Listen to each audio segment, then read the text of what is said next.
যেন একটা কমিটমেন্ট করলো, সেই কমিটমেন্ট সে রাখলো না, 420 ধারায় অভিযুক্ত হতে পারে। চিটিং বাজ 420 তুমি আমাকে চিট করেছো, ক্রিমিনাল কেস। এই তোর চাকরি হবে, চাকরি দেওয়ার টাকা দাও, দিতে বলো না। তো এই তো সবগুলো ধারার সঙ্গে আমরা একটা 420 ধারা আসবেই।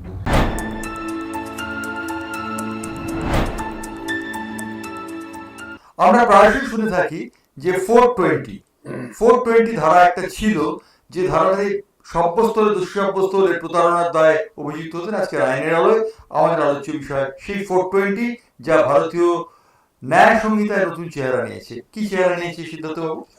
দেখুন 420 বিষয়টা হচ্ছে মানে বেসিক্যালি হচ্ছে চিটিং। হ্যাঁ, এবার চিটিং এর সংজ্ঞাটা খুব বিশাল। এখানে মানে খুব ট্রিভিয়াল ইস্যু হতে পারে, সামান্য কিছু আপনি হয়তো গেলেন, হ্যাঁ, আপনাকে কেউ চিট করলো, হ্যাঁ, কোনো একটা জিনিস কিনলেন, সেই জিনিসটা তো ভুল জিনিস দিল। হ্যাঁ, তো 420 হচ্ছে একটা প্রিলিমিনারি, মানে একদম মানে ন্যূনতম শুরু চিটিং এর।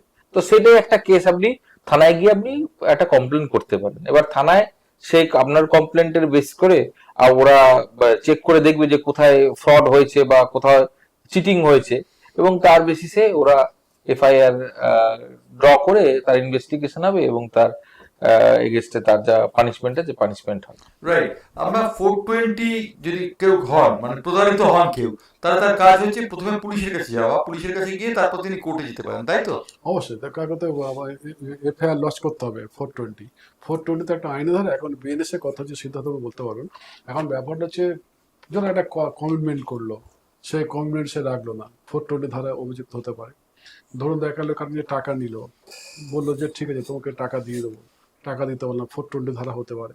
এখন ব্যাপারটা হচ্ছে 420 তো ব্যাপক একটা এটা তো একটা চিট, এটা একটা প্রতারণা। হুম।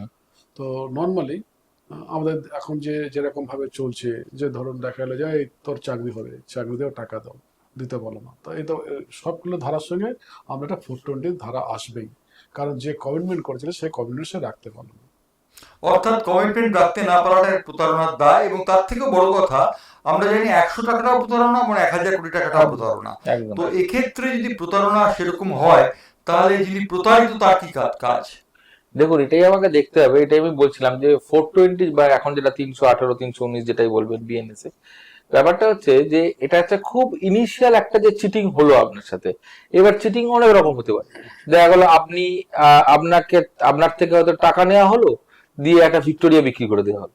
হয় প্রতারণা, মানে আমাদের এখানে সবই সম্ভব। বা হয়তো দেখা গেল ক্যালকাটা হাইকোর্টে বিক্রি হয়ে গেল, হ্যাঁ, বললো যে এই জায়গাটা আমার ছিল, বিক্রি হয়ে গেল। বা রাজভবন বিক্রি হয়ে গেল। তো প্রতারণার কোনো শেষ নেই, আর প্রতারকের কোনো শেষ নেই। ঠিক আছে, সে আপনার ওই যেরকম আপনি বললেন সঠিকভাবে, ওই 1 টাকারও প্রতারণা হতে পারে, মানে আপনি একটা জিনিস কিনতে গেলেন, সেখানে প্রতারণা হলো, আবার এরকমও প্রতারণা হতে পারে।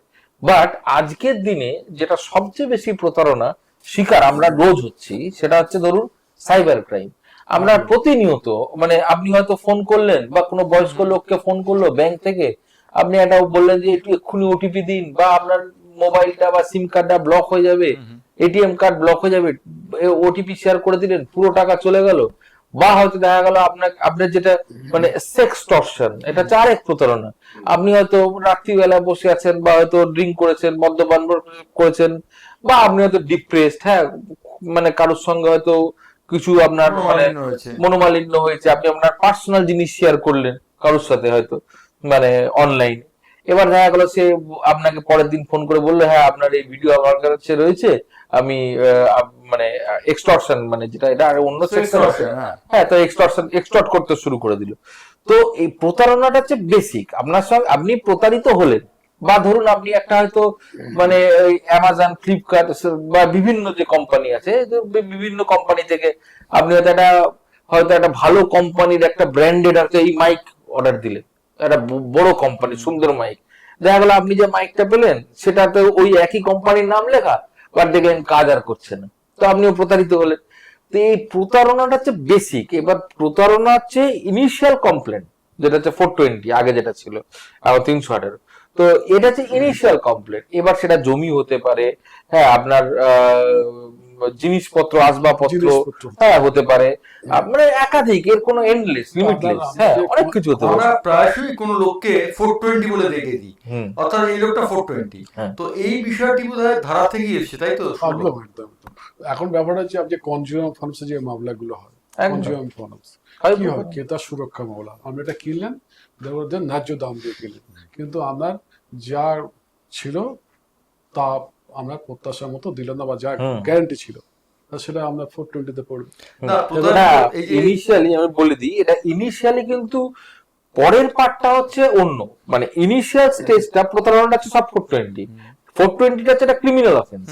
পরের পোর্শনটা মানে ধরুন এবার এই যেটা সুবলবাবু বললেন, আপনি হয়তো একটা ক্রেতা, আপনার সঙ্গে হয়তো কিছু কেউ 2 নম্বরই করলো, তখন আপনি কি যাবেন, আপনি কনজিউমার কোর্টে যাবেন, ক্রেতা সুরক্ষা আইনের কাছে যাবেন, বা আপনার কাছে হয়তো কেউ এই যেরকম ভাবে বলেন যে সেক্সটর্শন বা এক্সটর্শন করছে, সেটাও একটা ক্রিমিনাল অফেন্স, তখন সেই চার্জেস লাগলো। বা আপনি হয়তো দেখলেন যে অন্যের জায়গা আপনাকে বিক্রি করে দিয়েছে, তখন আপনি সিভিল কোর্টের দ্বারস্থ হবেন, ক্যান্সেলেশন অফ ডিডে যাবেন। তো এইগুলো কিন্তু হচ্ছে মানে অন্যান্য remedy civil, but blanket remedy হচ্ছে যেটা আপনি বলছেন চিটিং বাই 420, মানে ব্ল্যাঙ্কেট, মানে তুমি আমাকে চিট করেছো, ইনিশিয়াল একটা আর ক্রিমিনাল কেস, সবচেয়ে বড় কথা সিভিল কেস না, তুমি আমাকে চিট করেছো, ক্রিমিনাল কেস, ইউ আর মানে তার মানে তরুণীদের আজকাল প্রায় ব্ল্যাকমেল হতে হচ্ছে, এবং তরুণীদের প্রায় বিয়ের প্রস্তাব দিয়ে তাদের সঙ্গে সহবাস করে তাদের চাকরি অথবা অন্যান্য সুযোগ সুবিধা দেওয়ার জন্য, অথবা তোমাকে আমি বিয়ে করবো এরকম একটা প্রতিশ্রুতি একদম। দিয়ে, এটা কি প্রতারণার একদম, ওটা তো বেসিকটা হচ্ছে 420 হতেই পারে। বাঞ্ছারাম বাগানে দেখেন না যে স্বামীটাকে বলছে 420, তা আমার মেয়েটা স্বামীর সঙ্গে বিয়ে করে যাচ্ছে যে ওর দাদুর বাড়িতে উঠবে, মানে বাঞ্ছারামের বাগান উঠবে যে আমার দাদুর বাড়িতে আছে, হাঁটতে হাঁটতে যখন মানে নববধূ তো যখন পায়ে ব্যথা লাগছে, ক্লান্ত হয়ে যাচ্ছে, তারপরে তুই 420 কথা, কেউ তোমার নেই, তুমি আমাকে হাঁটাচ্ছ। এখন ব্যাপারটা কি, ও বলেছে দাদুর বাড়ি যাবো, এখন ও ভাবছে যে আমাকে এত হাঁটাচ্ছে, ওর কোনো দাদু নেই, 420 বাচ্চাদের বাগানের কথা বলুন। অর্থাৎ মামলা যদি হয় তাহলে 420 বলে হয়।